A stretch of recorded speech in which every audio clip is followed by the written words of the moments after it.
इस मूवी का पार्ट 2। अब पार्ट 2 में उस इंसिडेंट के कुछ महीनों बाद का टाइम दिखाया गया है जब आर्मी को पता चल जाता है कि इस शहर में कोई पैरासाइट्स हैं जो लोगों पर अटैक कर रहे हैं और वो लोगों को बचाना चाहते थे। फिर वो जेल से एक सीरियल किलर को लाते हैं जो पहचान सकता था कि पैरासाइट कौन है और नॉर्मल ह्यूमन कौन है। उसके सामने एक एक करके लोग लाए जाते हैं तो वो सबको नॉर्मल कह देता है, लेकिन जब उसके सामने शिंची आता है तो वो सोच में पड़ जाता है और काफी सोचने के बाद कहता है कि ये भी नॉर्मल है। अब शिंची जब घर जा रहा होता है तो मिगी उसे बताता है कि हमारे बहुत पास एक पैरासाइट है और वो पास की एक बिल्डिंग में जाते हैं जहाँ पर वो पैरासाइट एक इंसान का गोश्त खा रहा होता है। जब वो पैरासाइट शिंची को देखता है तो उसकी तरफ बढ़ता है, लेकिन मिगी इसे मार देता है। फिर अचानक उसे फील होता है कि जैसे उसके पीछे कोई है और ये कोई और नहीं बल्कि वही आदमी था जिसने पार्ट 1 के एंड में शिंची और मिगी की पिक्चर्स ली थी। और फिर हमें शहर का मेयर दिखाया जाता है जो कि पैरासाइट्स की फेवर में बोलता और बहुत बुरा आदमी था, और वो टीचर भी उसके साथ मिली हुई थी। और अब हम देखते हैं कि उस टीचर का बेबी भी हो चुका था जो कि बिल्कुल नॉर्मल ह्यूमन था। वो मेयर जान गया था कि शिंची पैरासाइट्स को मार रहा है तो वो भी उसे मारना चाहता था, लेकिन टीचर उसे मना कर देती है। वो कहती है कि मिगी और शिंची आपस में जुड़े हुए हैं तो मैं देखना चाहती हूँ ये कैसे एक साथ रहते हैं, और अगर तुम शिंची को मारोगे तो हमारा पैरासाइट मिगी भी मर जाएगा। और इसीलिए उसी ने शिंची के पीछे वो जासूस भेजा था ताकि उस पर नजर रख सके। शिंची एक दिन चल रहा होता है कि उसे फिर से फील होता है कि उसके पीछे कोई है। वो जासूस उसकी सारी बात सुनता है और उसे कहता है कि तुम्हें अपने बारे में पुलिस को बता देना चाहिए। तो शिंची उससे कहता है कि नहीं, पुलिस में भी बहुत सारे पैरासाइट्स भरे पड़े हैं। उसे यहाँ पता चल जाता है कि इस जासूस को टीचर ने उसके पीछे लगाया है। तो वो टीचर के पास जाता है और कहता है ये तुम सब क्या कर रहे हो, ये करना बंद क्यों नहीं कर देते हो। तो टीचर उससे कहती है तो तुम हमारे साथी पैरासाइट्स को क्यों मार रहे हो, वो सिर्फ अभी इंसानों को खाना सीख रहे हैं और कुछ देर बाद वो उनको मारना भी बंद कर देंगे। वो चुप हो जाता है और फिर जासूस के पास जाता है और उसे बताता है कि वो टीचर बहुत खतरनाक पैरासाइट है, वो किसी भी वक्त तुम्हें भी नुकसान पहुंचा सकती है तो तुम उससे दूर रहो। लेकिन जासूस उसकी बात पर यकीन नहीं करता। अब अगले दिन वो जासूस उस मेयर से मिलता है। उसे शिंची की बात को टेस्ट करना था कि वो सच बोल रहा है या नहीं, तो इसलिए वो मेयर के रूम में वॉइस रिकॉर्डर लगा देता है। लेकिन मेयर को इस बारे में पता चल जाता है और वो जासूस को मारने का हुक्म दे देता है कि ये अब हमारे लिए नुकसान बन चुका है। वो पैरासाइट को उसके घर भेजता है उसे मारने के लिए, लेकिन वो घर पे नहीं होता तो वो उसकी बेटी को मार देते हैं। अब दूसरी तरफ शिंची को मिगी बताता है कि तुम पर 5 पैरासाइट्स अटैक करने आ रहे हैं। अब उनकी तरफ एक आदमी बढ़ता है और उसी आदमी के अंदर वो 5 पैरासाइट्स थे।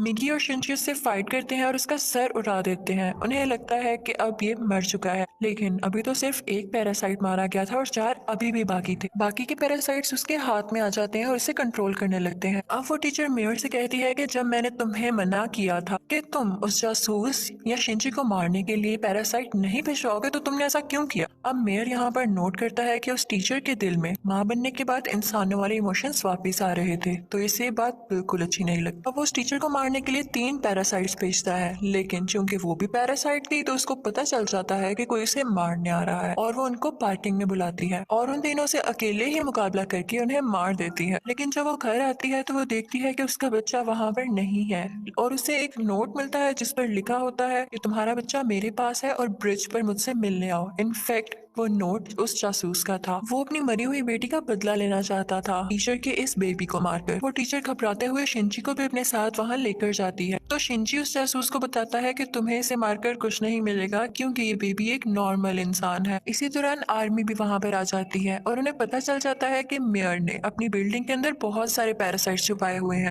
अब वो बिल्डिंग से एक एक करके लोगों को निकाल रहे थे और उनमें से जो पैरासाइट था वो उसको शूट करते जा रहे थे। सीरियल किलर भी वहीं पर था और फिर हम मेयर को स्पीच करता हुआ देखते हैं जो बता रहा होता है कि असली मॉन्स्टर्स तो इंसान है जो कि पैरासाइट्स को बिला वजह मार रहे हैं। तो वहां पर बैठे हुए आर्मी के सब लोग उसे शूट कर देते हैं जिससे उसकी डेथ हो जाती है। कि तभी वो सीरियल किलर चिल्लाने लगता है कि ये इंसान था, ये तो बस पैरासाइट्स का साथ दे रहा था। लेकिन जब वो पीछे मुड़ के देखते हैं तो वही आदमी उनके पीछे खड़ा होता है जिसके अंदर 5 पैरासाइट्स थे। सब उसे शूट करते हैं लेकिन उसे कुछ नहीं होता। फिर हम देखते हैं कि जासूस उस बच्चे को फेंकने ही वाला होता है। टीचर जब ये देखती है तो अपने बच्चे को बचाने के लिए उसे मजबूरी में पैरासाइट बनना पड़ता है। वो अपना एक हाथ निकालकर जासूस की चेस्ट में घुसा देती है जिसकी वजह से सबको पता चल जाता है कि वो एक पैरासाइट है। पुलिस उस पर मुसलसल शूट करने लगती है और वो जान गई थी कि अब उसकी जान नहीं बच सकती, तो वो अपना बेबी शिंची को पकड़ाने आती है। जैसे ही वो बेबी शिंची को पकड़ाती है बहुत ज्यादा गोलियां लगने की वजह से उसकी फौरन डेथ हो जाती है। यहाँ पर शिंची को अपनी माँ भी याद आने लगती है और उसमें इंसानों वाली फीलिंग्स दोबारा से आने लगती। अब पुलिस शिंची को अपने साथ इन्वेस्टिगेशन के लिए ले जाती, लेकिन साथ ही उन्हें खबर मिलती है कि उस पैरासाइट ने, जिसके अंदर 5 पैरासाइट थे, आर्मी को मार दिया है। तो शिंची फौरन से कार लेकर वहां पे जाता है और वही पैरासाइट उसकी कार को रोककर उसका एक्सीडेंट कर देता है। अब वो जंगल में चला जाता है और मिगी से कहता है कि जब तक तुम मेरे साथ हो उसको पता चल जाएगा कि हम कहाँ हैं, तो तुम मुझसे अलहदा हो जाओ प्लीज। इसी के साथ वो पैरासाइट फौरन वहां आ जाता है और उन पर अटैक करने लगता है। अब क्योंकि शिंची और मिगी की काफी दोस्ती हो चुकी थी, तो मिगी अपनी कुर्बानी दे देता है, यानी अपनी जान सेक्रीफाइस कर देता है, उसकी बॉडी से अलग हो जाता है और शिंची को वहां से भाग जाने का कहता है और मिगी को वो पैरासाइट मार देता है, जिस पर शिंची काफी उदास हो जाता है और फिर अपनी दोस्त के घर की तरफ जाता है। वो उसका बहुत ख्याल रखती है। वो लेटा होता है कि एकदम देखता है कि उसके बाजू में से मिगी का एक और हिस्सा ग्रो कर रहा है, और ऐसा इसलिए हुआ क्योंकि जब मिगी ने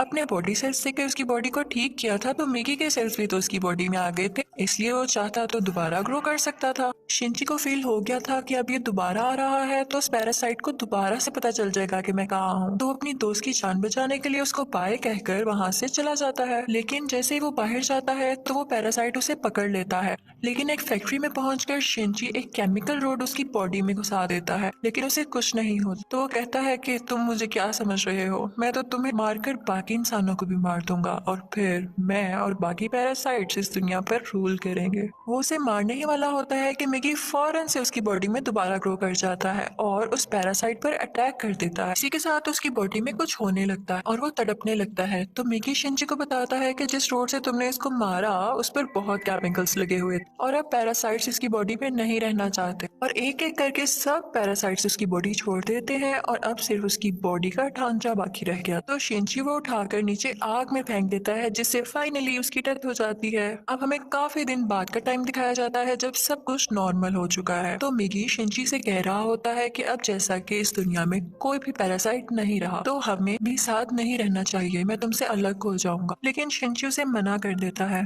तो मिगी खुद ही अपने आप को खत्म कर लेता है और शिंची का हाथ वापस से अपनी फॉर्म में आ जाता है, जिस पर वो काफी उदास हो जाता है और मिगी को मिस करने लगता है। अब हम देखते हैं कि काफी टाइम गुजर गया है और शिंची और उसके दोस्त अच्छी जिंदगी गुजार रहे थे और वो उस टीचर के बेबी से भी मिलने जाया करते थे कि अचानक हम देखते हैं कि वो सीरियल किलर वापस आ गया था और वो शिंची के दोस्त को किडनैप कर लेता है। वो उसके कान में कहता है कि असली मॉन्स्टर इंसान है, लेकिन शिंची की दोस्त उससे कहती है कि असली मॉन्स्टर तो तुम हो, तुम लोगों को मारते हो। तो इस बात पर वो सीरियल किलर उसको बिल्डिंग से नीचे धक्का दे देता है, लेकिन शिंची फौरन से जाता है और अपना हाथ लंबा करके उसे बचा लेता है।